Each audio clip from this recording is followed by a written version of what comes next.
Okay, so one of the first things that we do on every course at Mapalim is we set ground rules. Now, when we're in a classroom situation, people think about the rules, and it might be things like don't talk when other people are talking, show people that you're listening by making eye contact, things that are said in this room, stay in this room, confidentiality, things like that. But in this context, it's going to be totally different.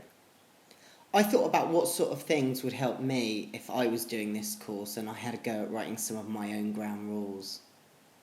I'm going to talk you through what I put, but while I'm doing that, I want you to have a think about what you would put and use the box just underneath the video screen to make some notes.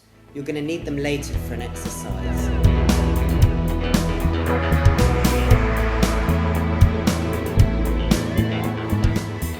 Turn off my mobile. I'm so easily distracted, especially with MSN while I'm doing things. So one of the first things that I need to do is just log out of everything while I'm learning.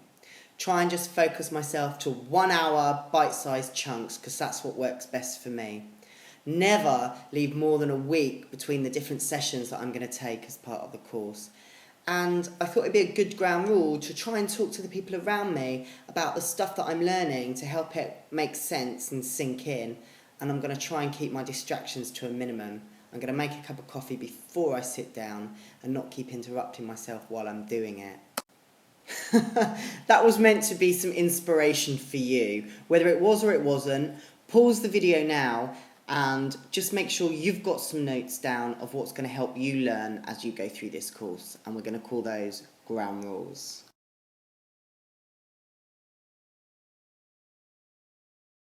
So ground rules aren't just for classrooms or e-learning environments. Ground rules are used in all kinds of places, and play settings are no exception. Generally in a play setting, there's two kinds of ground rules. The first tend to be safety rules, things that everyone in the centre has to follow for health and safety reasons.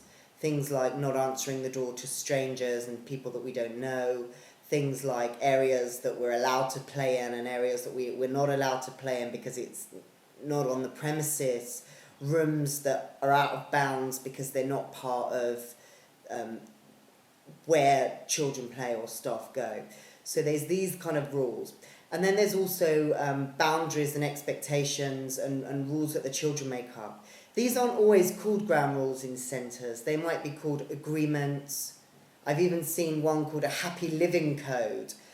Sometimes they might not be written. They might be discussed at the beginning of the session or implied through play behaviour.